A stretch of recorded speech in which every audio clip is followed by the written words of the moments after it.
Habis ini ngomong apa, setelah itu ngomong apa, terus ngomong apa lagi.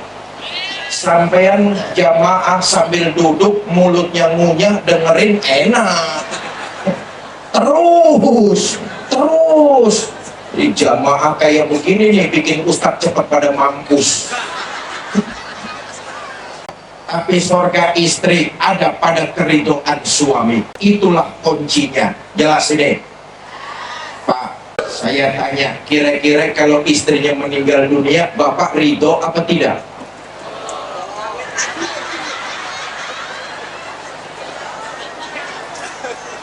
Yang jawab ridho paling kencang udah kesel benar sama istrinya.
Warahmatullahi wabarakatuh.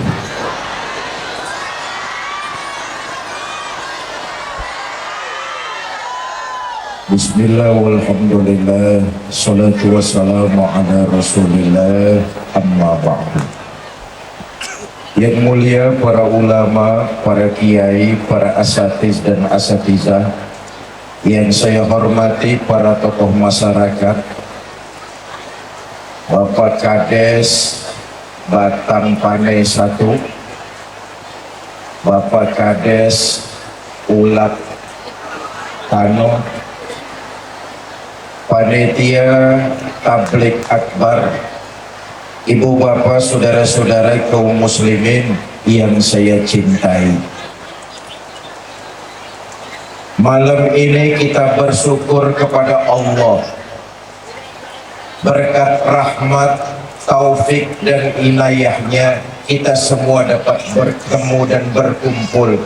Mudah-mudahan pertemuan kita malam ini mendapat curahan rahmah dan berkah dari Allah Subhanahu wa ta'ala. Salawat dan salam selalu kita curahkan pada junjungan kita baginda Nabi besar Muhammad sallallahu alaihi wasallam, dengan harapan kelak di yaumil akhir kita semua akan mendapat syafaat dari Nabi kita Muhammad sallallahu alaihi wasallam. Bapak Ibu saudara-saudara, Isra dan Mi'raj adalah perjalanan yang dimulai dari masjid ke masjid. Dimulai dari Masjidil Haram ke Masjidil Aqsa. Ini bertanda bahwa kita umat Islam Batang Panai hidupnya nggak boleh jauh-jauh dari masjid. Umat Islam dengan masjid tidak boleh berpisah. Kalau berpisah, dua-duanya rugi. Karena itu nggak boleh jauh, nggak boleh berpisah. Umat Islam dengan masjid persis kayak ikan sama air, nggak boleh jauh-jauh. Saya tanya, ada nggak ikan yang nggak suka hidup di air? Ada apa tidak? Ada, namanya ikan mau mampus. Kalau ada orang Batang Panai 1 ngaku agamanya Islam, tapi hidupnya jauh dari nilai-nilai yang diajarkan masjid, itu sama juga ikan dikit lagi modar. Apa fungsi utama masjid di tengah-tengah kita umat Islam? Ini saja yang ingin saya sampaikan nih. Mudah-mudahan pidato saya selesai dalam waktu 5 menit. Pidato di sini sampai jam berapa ini? Jam 12. Ikut patungan 5.000 aja ngawang jam 12. Minta tolong sound system echo-nya dimatikan saja nih. Mana sound system? Echo-nya dimatikan saja, volumenya besarkan sedikit mas. Cek 1 2. Nah, sampun. Jadi oprek-oprek meneh mas. Pak Kades, soundnya udah lunas belum Pak Kades?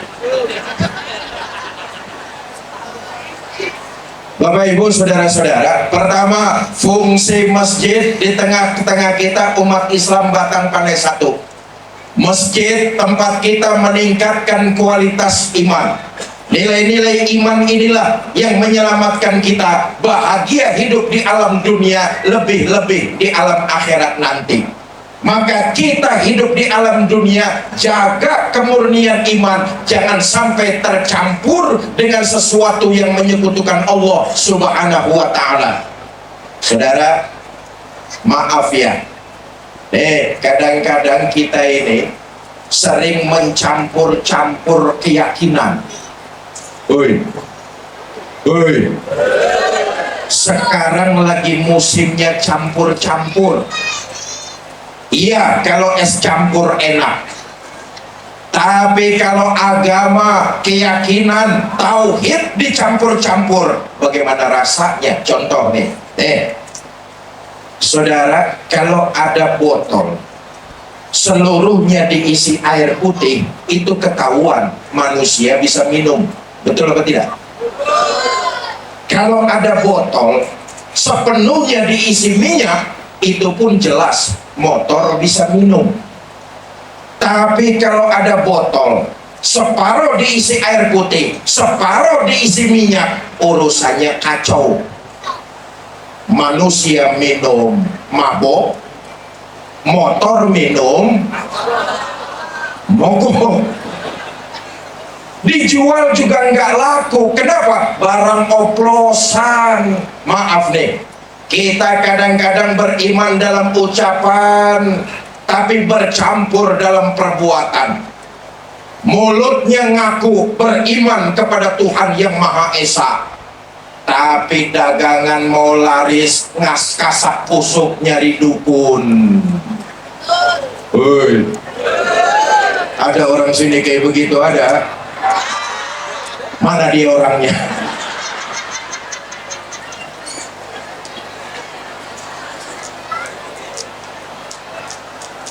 Kalau masih ada yang seperti ini, besok-besok baca Fatihahnya diganti saja. Iyyaka na'budu wa dukun nasta'in.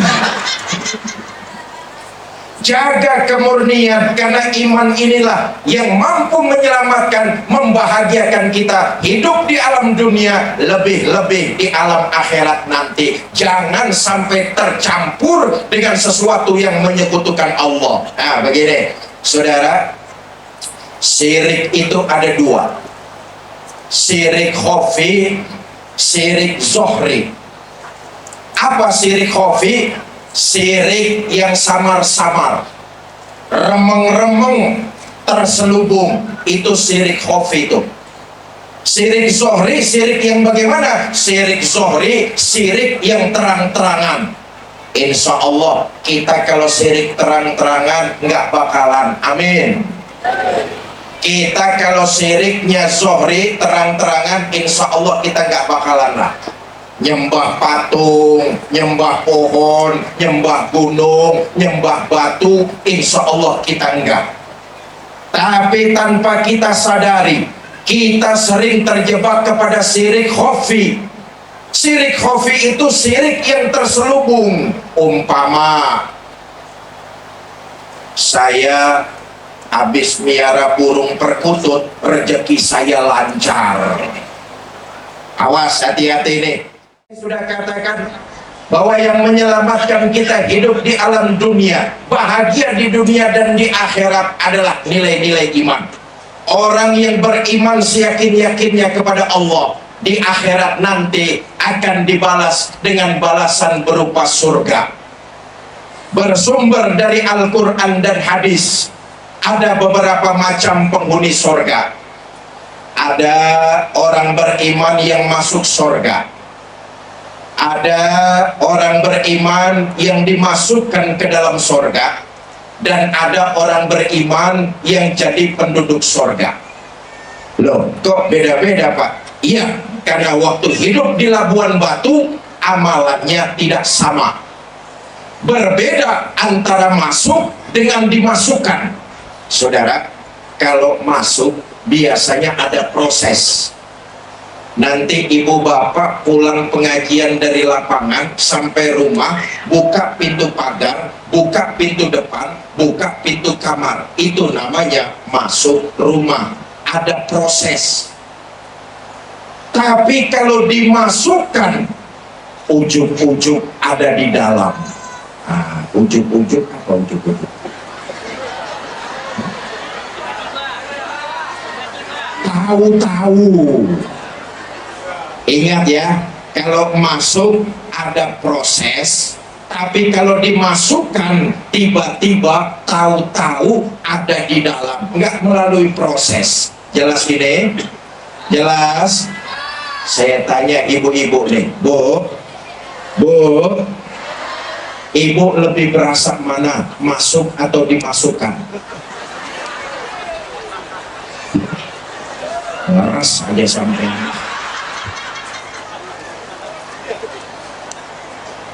Pertama, ada orang beriman yang masuk surga. Saudara mau masuk surga? Nih tiketnya murah. Kata Nabi begini, ma min abdin qala la ilaha illallah summa mata ala zalik illa dakhala al jannah. Siapa orang yang mengucap dua kalimat syahadat, beriman seyakin-yakinnya, hidup di Sumatera Utara tidak pernah menyekutukan Allah sampai ia mati, maka orang beriman macam ini dia berhak masuk surga. Sahabat protes, ya Rasul, walaupun orang itu berjudi? Iya. Walaupun berzina? Oh. Walaupun mabuk-mabukan? Iya. Walaupun berjudi, berzina, mabuk-mabukan, dia mengucap dua kalimat syahadat, beriman seyakin-yakinnya, tidak pernah menyekutukan Allah sampai mati, maka orang beriman macam ini dia berhak masuk surga. Itu perkara masuk. Kalau pertanyaannya diteruskan, masuknya kapan Pak? Nah, ingat tadi saya bilang di awal, masuk itu pakai proses. Betul apa tidak? Saudara, dijelaskan nanti itu setelah Allah memasukkan penghuni neraka ke dalam neraka, Allah memanggil malaikat Malik. Malik! Kaget. Ya pidato kalau lemes aja nanti pada ngantuk kabeh. Malik, labbaik ya Allah. Penghuni neraka sudah masuk semua? Sudah ya Allah. Kalau begitu Malik, sekarang kamu masuk neraka. Saya ya Allah. Iya. Buat apa? Dalam hadis qudsi Allah menjelaskan, akhriju minan nar man kana fi qalbihi mithqala habatin min hardali minal iman. Keluarkan orang-orang yang ada di neraka, yang di hatinya masih punya iman walaupun seberat biji sawi. Keluarkan mereka dari neraka. Ya Allah, malaikat Malik dapat perintah dari Allah, nggak ngebantah, turun masuk ke neraka. Nyari orang di neraka susah Pak, udah angus. ada bercahaya imannya di dada, dikeluarkan sama malaikat Malik. Ada lagi cahaya iman di dadanya, dikeluarkan mereka. Dilihat lagi ada yang bercahaya di hatinya, dikeluarkan mereka. Hancur badan, rusak wajah, mereka semua dikeluarkan yang masih punya iman. Dimandikan di sebuah sungai yang bernama Nahrul Hayat, sungai kehidupan. Selesai dimandikan, bagus lagi badannya, cakep lagi wajahnya. Apel mereka di hadapan Allah. Kata Allah, bagaimana mas, kapok nggak sampean? Kapok ya Allah. Kalau kapok, izhab fadhulil jannah, pergi sana, masuk surga. Berangkat orang-orang ini ke surga. Di surga ketemu sama teman-temannya yang sudah sampai duluan dari Batang Pandai 1. Amin. Rupa-rupanya udah sampai surga duluan yang hadir di sini nih. Amin. Kata temannya yang sudah sampai surga lebih dulu, mas, iya, baru sampai. Oh, jalanannya lancar tadi itu, mulus.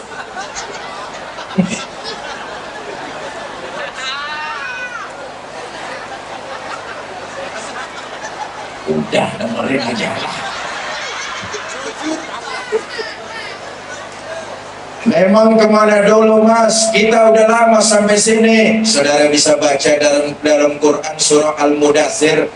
Masalakakum fi saqar. Kenapa kamu mampir di neraka Saqar?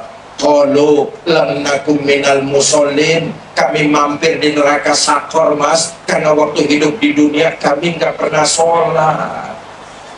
Nggak pernah sholat. Ibadah sholat, hendaknya kita hamparkan sejadah, totalitas menghamba kepada Allah, laporkan persoalan kita hanya kepada Allah. Nih maaf deh, kita mah sholat rajin, tapi ngadunya bukan sama Allah, malah nulis status. Bukan orang Batang Pandai 1, bukan, tapi orang desa sebelah. Orang desa sebelah tuh sholatnya mah rajin, tapi ngaduknya bukan sama Allah, nulis status. Tuh orang desa sebelah. Saya tanya, katanya orangnya pindahan dari Batang Pandai 1.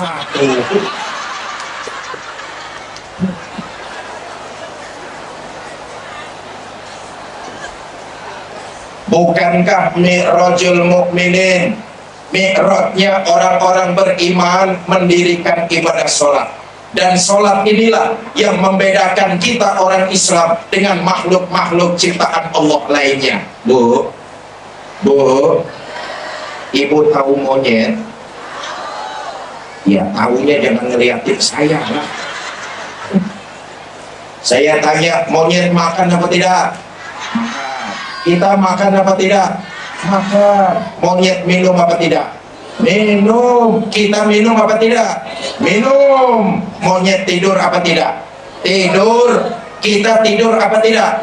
Tidur. Tapi monyet nggak sholat, kita sholat. Itu yang membedakan kita orang-orang Islam dengan makhluk ciptaan Allah lainnya. Ibadah sholat. Ibu punya suami nggak pernah sholat, ntar malam tidur sama suami, sama juga dikekepin.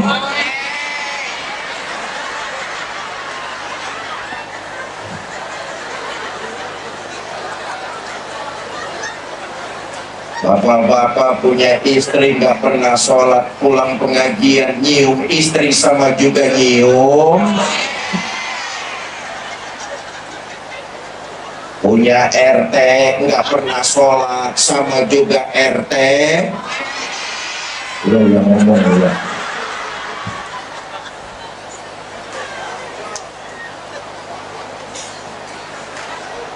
Bapak Ibu saudara-saudara, Ibadah yang begini istimewa adalah ibadah sholat. Makmurkan masjid kita, makmurkan musola kita dengan apa? Mendirikan sholat. Yuk malam ini nih, kita jangan terjebak hanya seremonialnya saja. Boleh jadi kita tiap tahun memperingati Isra dan Mi'raj, tapi kita malas untuk memakmurkan masjid kita dengan sholat berjamaah. Yang perlu diingat, memakmurkan masjid selain dengan sholat berjamaah termasuk juga menjaga kenyamanan masjid kita. Jujur saja, saya dakwah dari Aceh sampai Papua, dari Sabang sampai Merauke. Ini keteledoran kita umat Islam nih. Kita giat berjamaah tapi tidak mau menjaga kenyamanan masjid kita. Padahal memakmurkan masjid satu paket dengan mendirikan sholat berjamaah sekaligus menjaga kenyamanan tempat ibadah. Kita umat Islam kalau menjaga kenyamanan tempat ibadah sering teledor. Akibatnya masjid jadi tidak nyaman. Saudara ketahuilah, kalau masjid sudah tidak nyaman, apaan saja yang geletak hilang. Belum lama, beberapa hari lalu, ada kaligrafi tulisan Allah dilapisi dengan emas, berat totalnya 2,6 kg. Hilang. Begitulah masjid kalau sudah nggak nyaman. Kenapa? Kita sendiri jamaah kurang bisa menjaga kenyamanan masjid kita. Ayo lihat, saudara, tetangga kita itu rumah ibadahnya gereja nyaman luar biasa. Apa buktinya Pak Ustadz? Sampai malam ini saya belum pernah mendengar ada piano di gereja hilang. Kita di masjid jangankan piano, sendal butut masih diambil orang. Betul apa tidak? Katanya di masjid tuh cuma dua yang gak bakalan hilang. Pertama, beduk. Beduk apa bahasa sininya beduk? Sama ya. Beduk tuh gak bakalan hilang. Biar malam takbiran dibawa muter kampung sama anak-anak, mau subuh beduk sudah balik lagi ke tempatnya. Yang kedua yang gak bakalan hilang katanya keranda jenazah.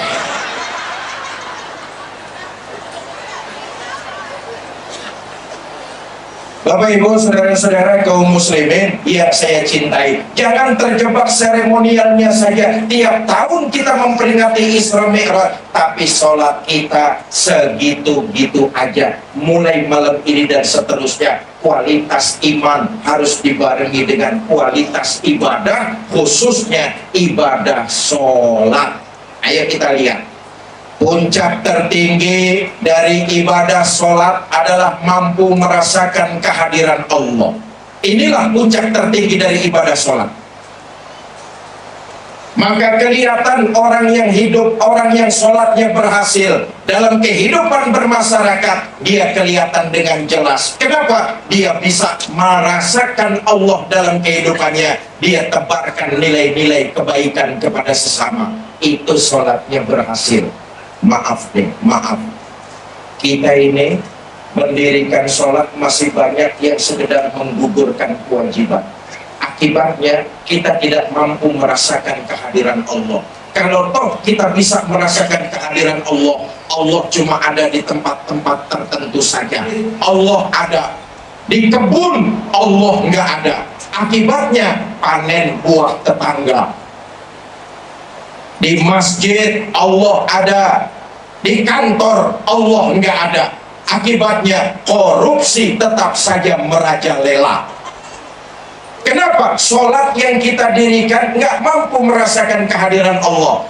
Padahal kalau kita sanggup merasakan kehadiran Allah melalui ibadah sholat, kemanapun kita pergi, dimanapun kita berada, kita akan merasa yakin tidak ada sekecil apapun yang kita lakukan luput dari pengawasan Allah. Maka dalam kehidupan bermasyarakat, tebarkan nilai-nilai kebaikan.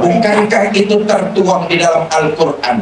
Inna sholata tanha anil fahsya iwal munkar. Sholat yang didirikan oleh orang-orang Islam hendaknya mampu mencegah dari perbuatan keji dan munkar. Tapi kita lihat faktanya. Saya katakan masih banyak di antara kita mendirikan sholat cuma gugurin kewajiban. Akibatnya kita tidak mampu untuk menolak perbuatan keji dan munkar. Sholatnya rajin, tapi ngomongin orang jalan terus. Sholatnya tekun, tapi siang-siang ngerumpi sama tetangganya. Hendaknya sholat yang didirikan oleh orang-orang Islam mampu mencegah dari perbuatan keji dan munkar. Saudara, ayo kita lihat. Rupa-rupanya kata Imam Ghazali, dalam diri kita setiap manusia ini ada satu sifat yang disebut bahimia. Sifat apa itu? Sifat binatang buas. Dalam diri kita rupanya ada perilaku binatang buas. Pantas ya kalau kita di akhirat nanti itu disandarkan perilaku kita seperti perilaku binatang buas. Na'udzubillah, summa na'udzubillah. Nanti itu di akhirat ada manusia dibangkitkan, badannya manusia tapi mukanya muka macan. Kenapa? Karena waktu hidup di Labuan Batu Selatan perilakunya persis perilaku binatang macan. Apa perilaku macan? Mau menang sendiri, egois, nggak mau dengar omongan orang, merasa benar sendiri. Itu perilaku macan. Banyak nggak orang yang egois?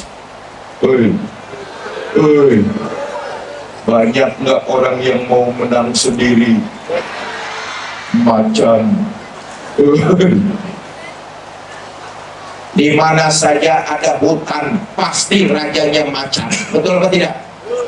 Walaupun hutan belum pernah mengadakan pilkada, tapi macan tidak mau tahu ada pilkada apa tidak. Pokoknya saya raja. Setelah macan naik jadi raja, bukan melindungi rakyatnya, ini malah makanin rakyatnya sendiri.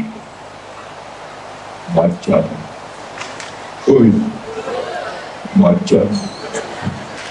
Banyak nggak pemimpin-pemimpin yang perilakunya macan?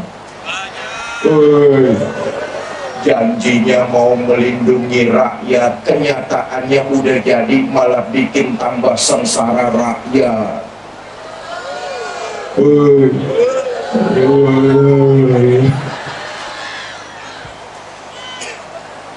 Ada lagi orang di akhirat dibangkitkan badannya manusia tapi mukanya muka monyet.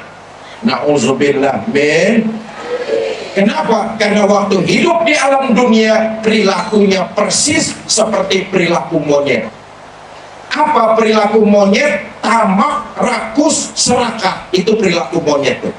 Saudara, kapan-kapan main ke kebun binatang, berhenti di depan kandang monyet, perhatikan perilaku binatang tersebut. Kasih pisang dimakan, kasih lagi tangannya megang, kasih lagi kakinya nyekel, mulut ngunyah, tangan megang, kaki nyekel, kawannya kita kasih masih dirampas juga. Monyet. Selama mental-mental monyet masih bergentayangan di Labuan Batu Selatan,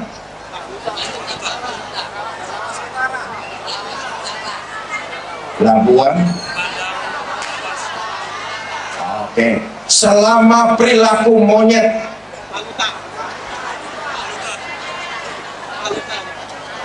anak siapa itu?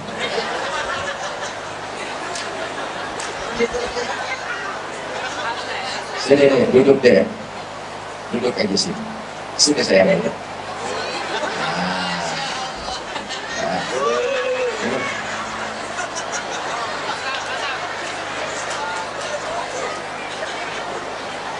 Enak pidato di Batang Pane ini, banyak benar iklannya ini. Coba lihat. Kata kata orang, kita ini rakyat sekarang ini sudah jatuh ketiban tangga, ketabrak motor. Apa buktinya? Nyari uang susah, pengangguran bertambah, harga-harga kebutuhan hidup terus meroket dan membumbung tinggi. Betul? Bu? Bu?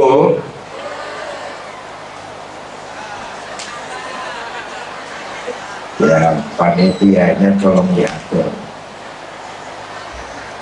Memang repot pidato kalau ada saingan, repot.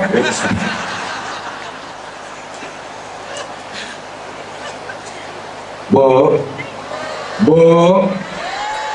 ibu dikasih uang sama suaminya 10.000, suruh belanja, dapat apa? Harga-harga kebutuhan hidup membumbung tinggi, betul apa tidak? Harga beras naik, betul? Harga daging naik, telur naik, minyak goreng naik, cabai naik, susu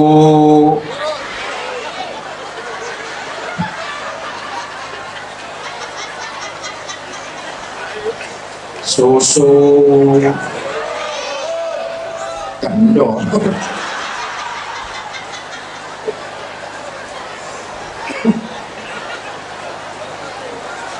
Sifat bahimiyah, perilaku binatang buas, na'udzubillah. Manusia dibangkitkan, badannya manusia tapi mukanya muka monyet, na'udzubillah min. Ada lagi orang dibangkitkan badannya manusia tapi mukanya muka tikus. Kenapa? Karena waktu hidup di dunia perilakunya perilaku tikus. Apa perilaku tikus? Suka menggerogoti barang yang disimpan rapi-rapi. Itu perilaku tikus macam itu tuh. Barang yang sudah kita simpan baik-baik masih digerogoti juga. Tikus. Oi. Tikus. Beras rakyat disimpan baik-baik di Bulog, digerogoti. Tikus. Uang rakyat disimpan baik-baik di bank, digerogotin. Tikus. Suami naruh uang di bawah lipetan baju. Ayo ngaku.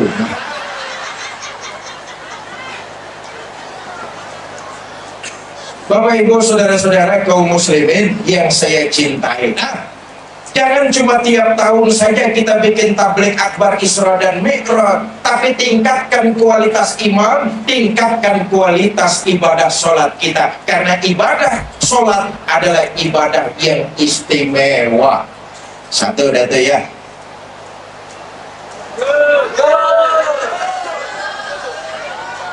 Iya, saya cuma ngelihat jam doang. Yang kedua, ada orang beriman yang dimasukkan ke dalam sorga. Nah, ini tiketnya VVIP nih. Kata Quran begini, innal ladzina amanu wa amilus solihat la ukaffiranna anhum sayyi'atihim wa la udkhilannahum jannah.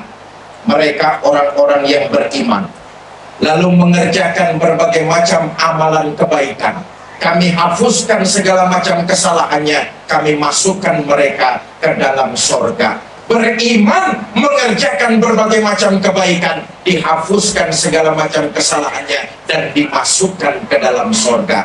Mudah-mudahan kita yang hadir malam ini di lapangan dicatat sebagai sebuah kebaikan. Amin.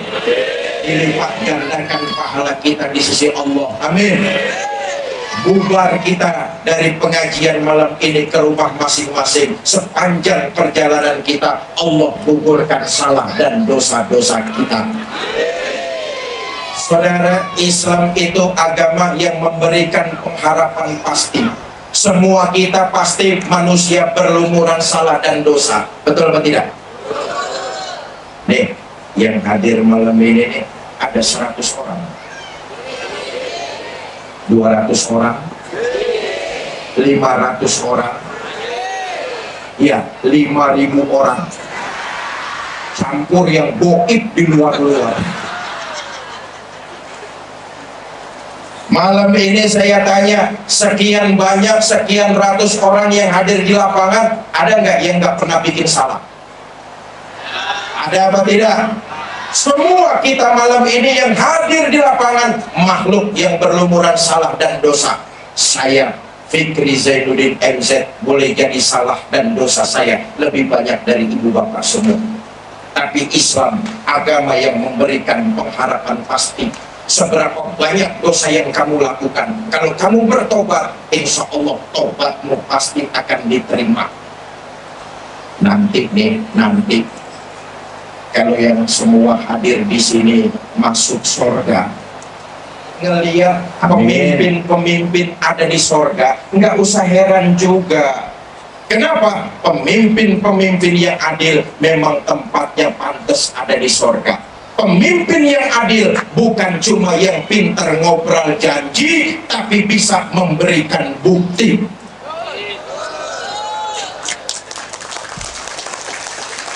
Pantas pemimpin-pemimpin yang adil tempatnya ada di surga. Kalau nanti ibu bapak melihat di surga banyak orang kaya, nggak usah heran. Allah titipkan harta kepada orang tersebut, dia gunakan untuk membantu pembangunan pesantren, dia gunakan untuk membantu masjid, membantu madrasah, menyantuni fakir miskin, yatim piatu, orang tua jompo, janda-janda tua. Janda muda udah banyak dewan penyantumnya. Orang kaya macam itu pantas tempatnya ada di sorga, nggak usah heran. Tapi saudara akan terkejut melihat pelacur masuk sorga. Pelacur masuk sorga. Saudara hampiri, saudara tanya, Mbak Yu, iya mas, kok ada di sorga Mbak Yu? Emang bagaimana ceritanya Mbak Yu bisa ada di sorga? Ceritalah perempuan ini, mas, dulu waktu hidup di dunia saya ini siapa? Mas kan tahu, mas juga pernah jadi langganan saya kan? Umpama. Tapi mas, jujur, saya mengerjakan perbuatan itu karena terpaksa. Demi mengganjal perut, demi sesuap nasi, terpaksa saya merantau mencari kerja. Merantau kemana Mbak Yu? Sumatera Utara. Ngapain? Ada teman mas nawarin kerjaan, kerjaannya si enteng, uangnya lumayan. Kerja apa Mbak Yu? Dagang apem.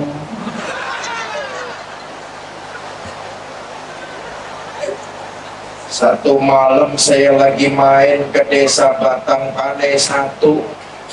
Nggak sengaja saya lewat lapangan, ada tabligh akbar. Ustadznya membawakan hadis, At-taib minaz zambi kaman la zambala. Orang yang bertobat dari dosa sama dengan orang yang tidak berdosa. Ada hadis qudsi, Allah menyatakan, Lau amiltumul khotoya hatta mala'atis sama summa nadimtum fataballahu alaikum.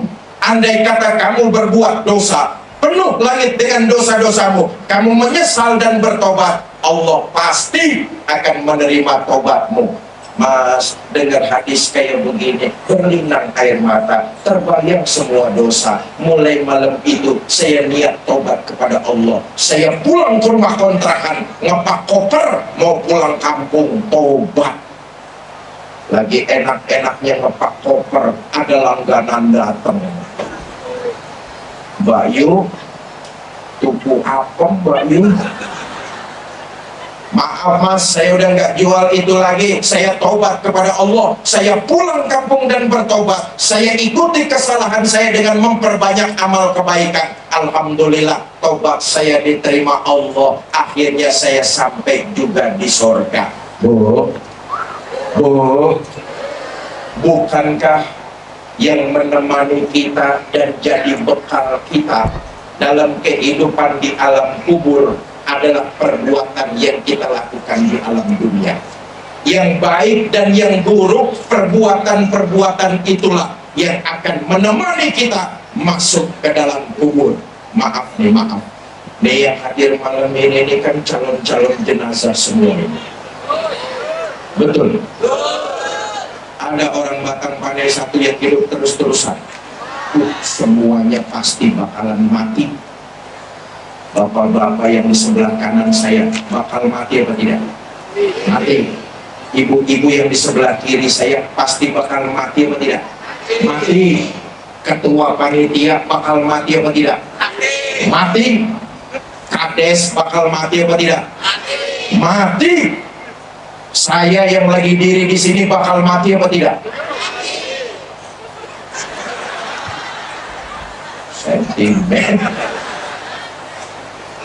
Yang jadi bekal kita adalah perbuatan yang kita lakukan di alam dunia. Itu yang dipesan sama Nabi. Nabi mesen begini nih, nanti waktu jasad kita digotong orang ke kuburan, saudara, hari itu pasti akan menimpa setiap kita yang malam ini hadir. Malaikat maut datang menjemput, digotonglah kita oleh orang ke kuburan. Hari itu naiklah kita kendaraan yang paling serem, namanya keranda jenazah. Siapa yang naik pasti mati. Belum pernah ada yang gagal.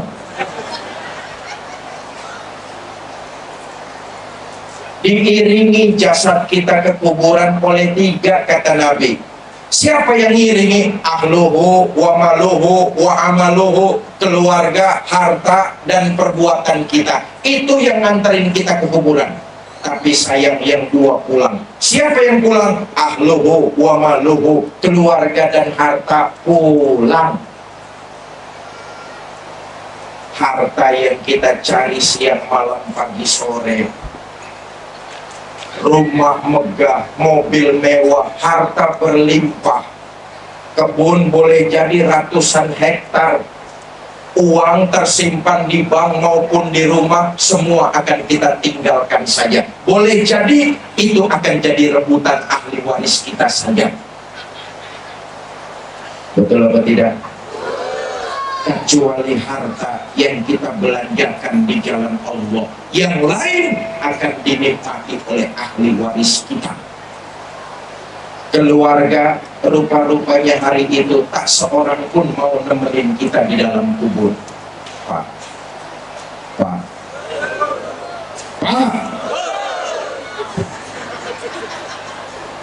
maaf nih, nanti kalau bapak-bapak mati duluan, jangan mengharap istri mau nemani masuk ke dalam. Begitu jasad kita diturunkan orang ke dalam kubur, paling istri kita cuma berdiri di tepian lahat, berlinang air mata sambil berkata, "Mas, sampai sini saja saya mengantar, mudah-mudahan mas betah di dalam, nggak usah naik-naik lagi mas." Bagaimanapun cintanya, nggak bakalan mau nemenin. Betul atau tidak? Bu, sekarang kalau ibu-ibu yang mati duluan, woi, modal dulu. Jangan mengharap suami mau nemani masuk ke dalam. Apa suami gak sedih ditinggal mati istri? Ibu jangan salah sangka. Kami ini para suami ditinggal mati istri, tentulah kami bersedih. Kenapa? Kami para suami menjadikan istri belahan jiwa, pelipur lara.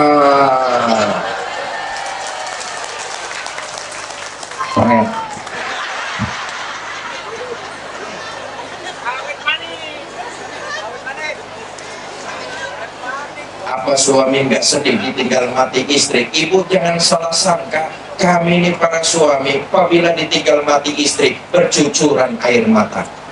Mata yang kanan, mata yang kiri melotot nyari mana gantinya.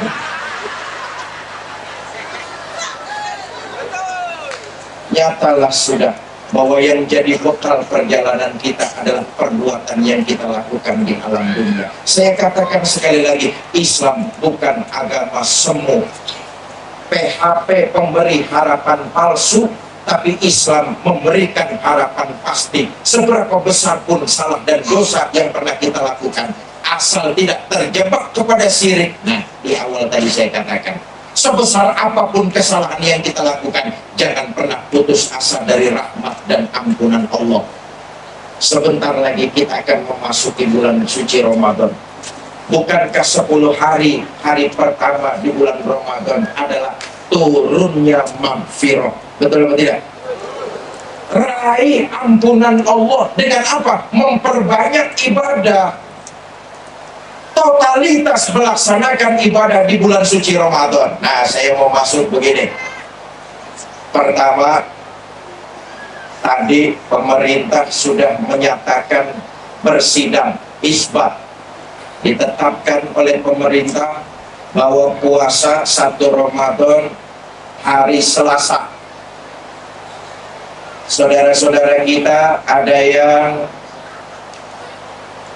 1 Ramadan tanggal 11 Maret besok. Nggak apa-apa perbedaan, ikhtilaf fi ummati rahmah, perbedaan di tengah-tengah umatku rahmat.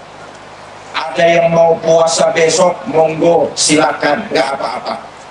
Ada yang mau puasanya lusa tanggal 12, monggo, nggak apa-apa. Berbeda, iya nggak apa-apa. Uang masing-masing sama-sama punya supir. Jelas ini? Jelas? Kita nih penumpang lebih aman ikut supir. Kalau mau salah, salahin supirnya. Jelas? Yang puasa besok punya supir, dia yang bertanggung jawab. Yang puasanya lusa punya supir juga, dia yang bertanggung jawab. Kita umat, kita jamaah, ayo lapang dada menghormati perbedaan tersebut. Yang puasanya yakin besok, silakan. Tadi ayatnya sudah dibacakan oleh kori kita.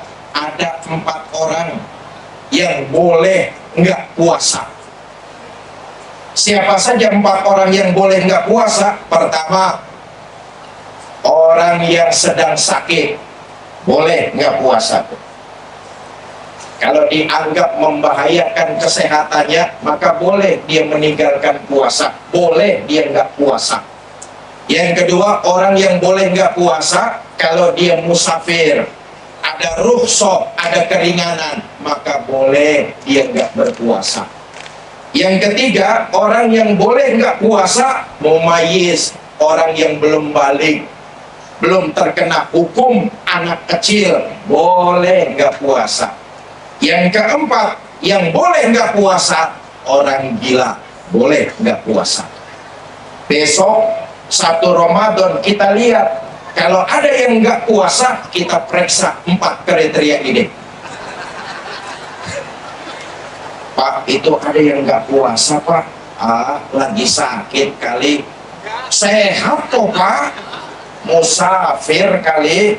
Enggak kok, Pak. Menetap. Anak kecil kali. Sudah dewasa, Pak. Wong edan. Jelas? Jelas? Nah, yang kedua saya ingin ingatkan, ibu bapak, saudara-saudara, ada 2 yang membatalkan. Ada yang membatalkan puasa, ada yang membatalkan pahala puasa. Pertama, membatalkan puasa, umumnya kita paham semua nih. Apa saja yang membatalkan puasa? Makan dan minum yang disengaja, batal.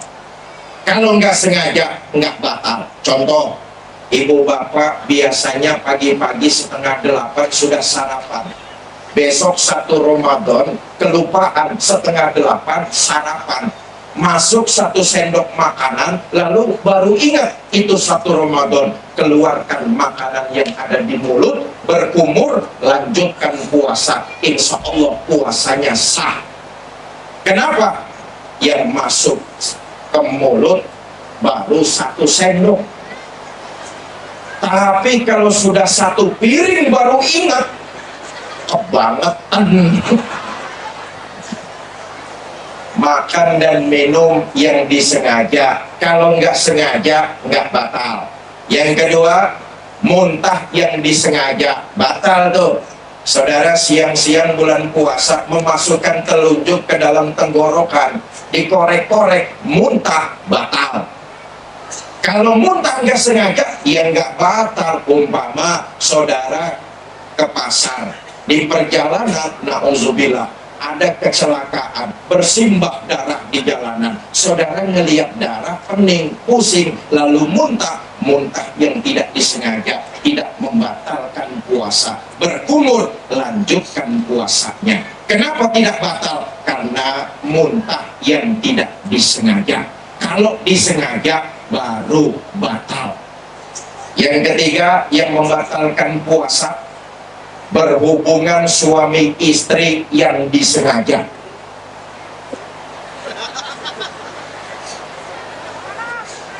Kalau nggak sengaja, ya nggak batal.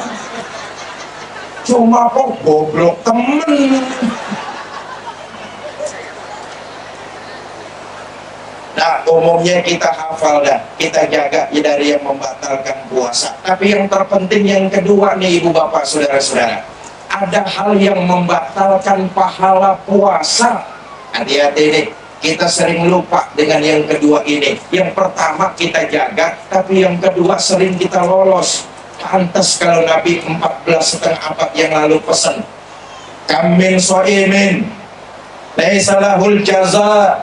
Berapa banyak orang-orang yang berpuasa, dia nggak mendapatkan apa-apa kecuali rasa lapar dan haus saja.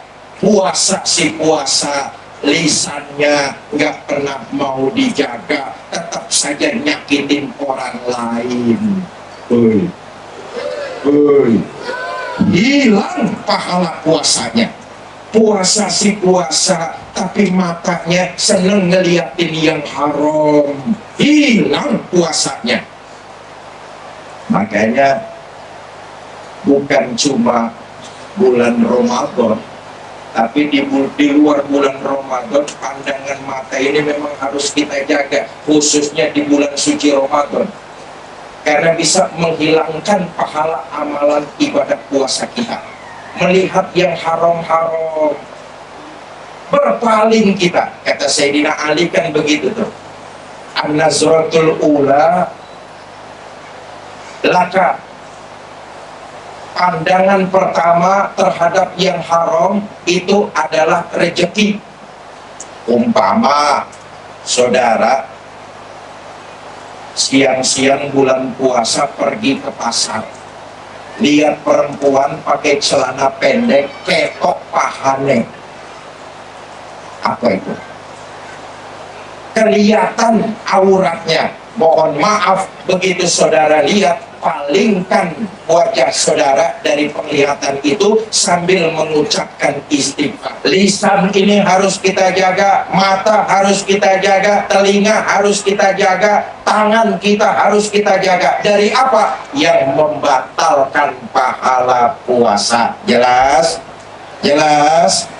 Bapak ibu saudara-saudara, saya kembali. Orang-orang beriman mengerjakan berbagai macam kebaikan, dihapuskan segala macam kesalahannya, dan dimasukkan mereka ke dalam surga. Mudah-mudahan kita yang hadir malam ini dicatat sebagai sebuah kebaikan. Amin. Dilipat gandakan pahalanya di sisi Allah Subhanahu wa Ta'ala. Bu, saya kasih tahu nih khusus buat kaum ibu. Salah satu gudang kebaikan ada dalam rumah tangga kita masing-masing. Istri taat kepada suami itu nilai kebaikan dan ibadah, pahalanya insya Allah berlipat ganda. Bu,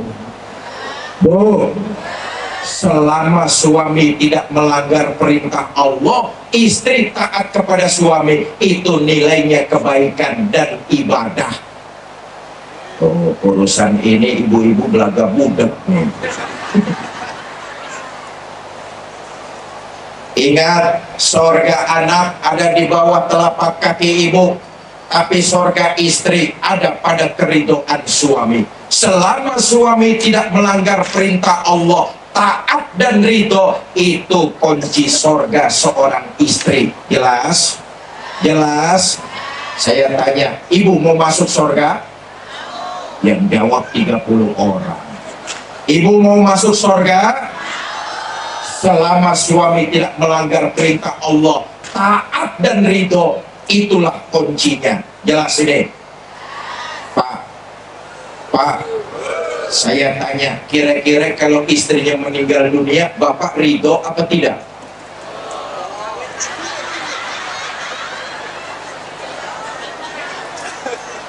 Yang jawab ridho paling kencang, udah kesel benar sama istrinya. Mau kemana-mana izin sama suaminya, cium tangan suaminya. Bu, tadi mau ngaji di lapangan izin gak sama suami? Cium tangan suaminya.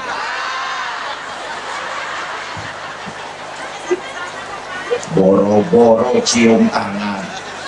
Yang ada kadang-kadang campur merentah. Mas, saya mau arisan. Itu jemuran kalau hujan angkatin, Mas.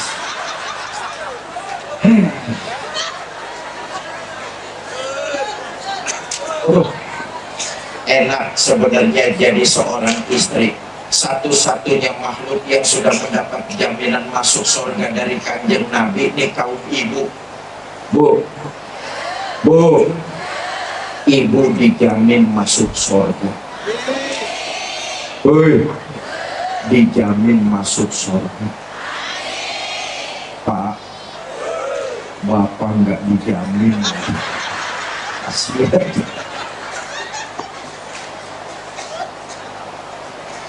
Ayo mamra'atin matat wa zawjuha an haratin dakhalatil jannah min ayyi babin. Jika seorang istri meninggal dunia, suaminya ridho dengan apa yang pernah dikerjakan oleh istri, maka si istri disuruh masuk surga. Milih lewat pintu mana saja. Mau masuk surga? Suami tidak melanggar perintah Allah, taat dan ridho, itu kuncinya. Ini mudah-mudahan ahli surga semua, istri-istri solehah semua. Oh, saya senang dan berbahagia kok. Saya lihat ibu-ibunya yang hadir ini penuh semangat.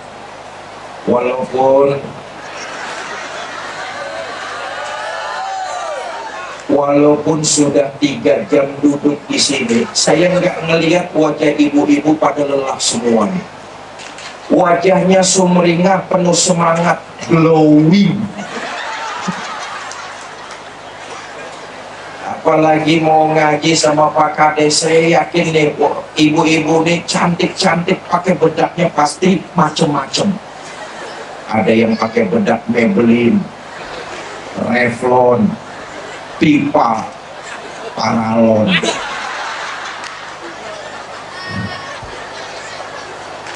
Mau ngaji sama Pak Kades, saya yakin wangi-wangi semua nih kaum ibu. Betul apa tidak? Tapi sayang, maaf, ibu-ibu kita lebih banyak wangi di luar rumah ketimbang di dalam rumah. Ayo ngaku loh. Mau arisan wangi, mau resepsi wangi, mau pengajian wangi, mau tidur sama suami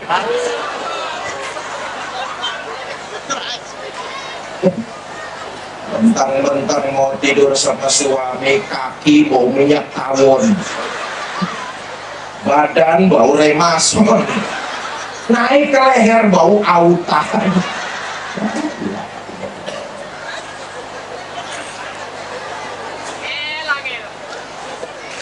Tapi Pak, biar bagaimanapun kita ini kaum bapak harus mengakui bahwa yang paling sayang sama anak-anak kita umumnya kaum ibu.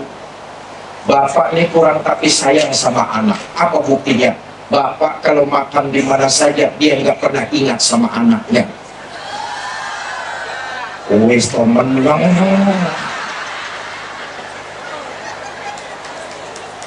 Nggak boleh dibelain di. Tenang Pak, nanti ada gilirannya lagi, tenang. Kita ini harus akui Pak, yang paling sayang sama anak-anak kita tuh kaum ibu. Kita mau orang lagi makan di mana aja, kita jarang ingat sama anak kita. Tapi lihat kaum ibu tuh, makan di mana saja dia selalu ingat sama anaknya. Betul ya? Makanya ibu-ibu dikenal tukang ngumpetin makanan.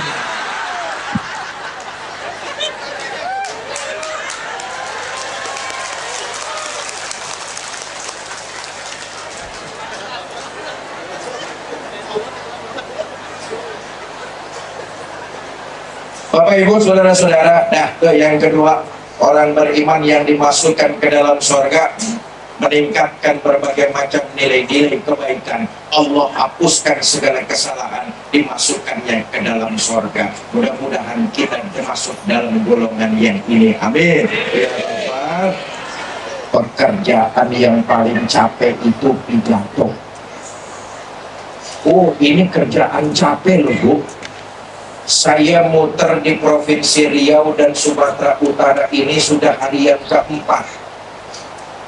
Besok saya pagi-pagi harus pergi berangkat pulang ke Jakarta.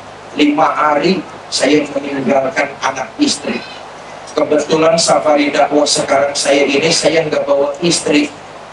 Mumet juga pala, Pak.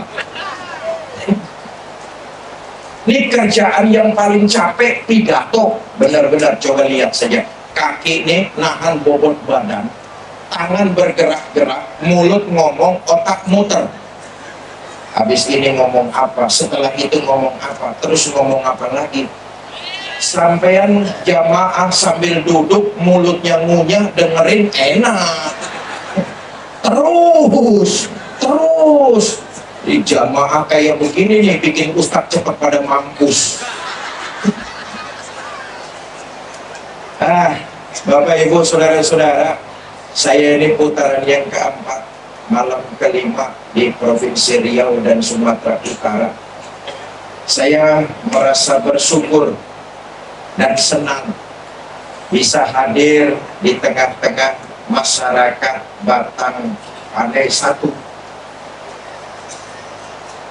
Walaupun kita berbeda suku, walaupun kita berbeda bahasa, tapi dengan silaturahmi ini sudah mengikat hati kita. Makanya malam ini saya merasa hadir di Batang Pandai Satu. Saya nggak merasa sebagai seorang tamu. Saya hanya merasa seorang keluarga yang datang ke tengah-tengah keluarganya.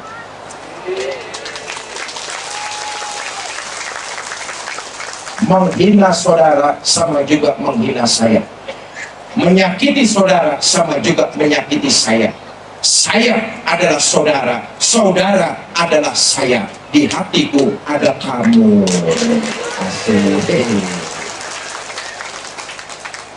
Saya ditemani oleh teman-teman Yayasan Makiyah.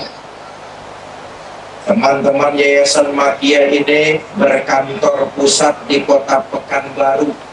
Alhamdulillah atas wasilah dari Yayasan Makiyah dan tokoh masyarakat dari Desa Batang Pandai Satu, saya malam ini bisa hadir di tengah-tengah ibu bapak semua. Ini wasilah mereka nih. Kalau ujuk-ujuk saya datang ke Batang Pandai Satu, rosone angel.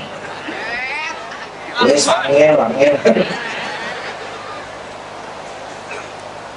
Ayo kita hitung-hitung, saudara. Tiket dari Jakarta lewat Pekanbaru itu 1.500.000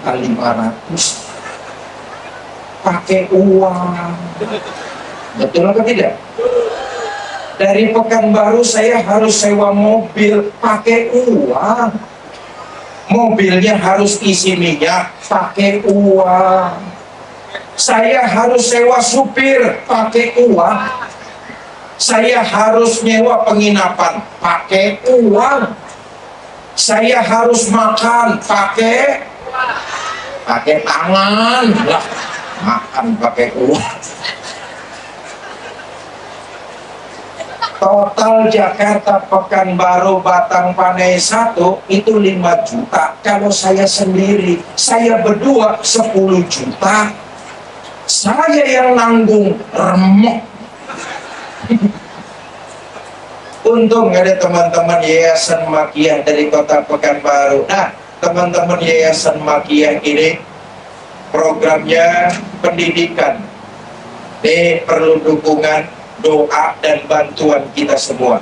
Yayasan Makiyah salah satu programnya adalah membangun pondok pesantren. Sekarang sedang pembebasan lahan di Rimbo Panjang, Kabupaten Kampar, seluas 3 hektar.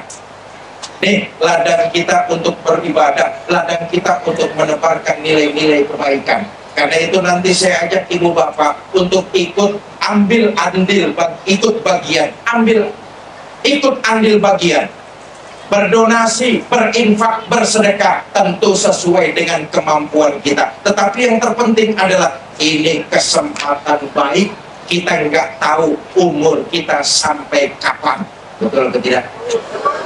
Mumpung ada kesempatan berbuat baik, kerjakan, tentu sesuai dengan kemampuan kita. Saudara, Yayasan Makiyah ini membangun pondok pesantren yang berbasic tahfidz Quran di bawah naungan Yayasan Makiyah. Karenanya ingin mengajak Bapak Ibu semua untuk ikut berdonasi. Nanti siapa yang ikut berdonasi, maka yayasan akan memberikan apresiasi, sebuah sertifikat yang ditandatangani oleh Ketua Umum Yayasan Makiyah dan saya sendiri sebagai pengisi malam ini di Desa Batang Pandai 1. Karenanya mari sama-sama kita dengarkan sekelumit tentang yayasan dan sekaligus penggalangan dana yang akan dilakukan oleh Ustadz Ikram Humaydi. Waktu dan tempat saya persilakan.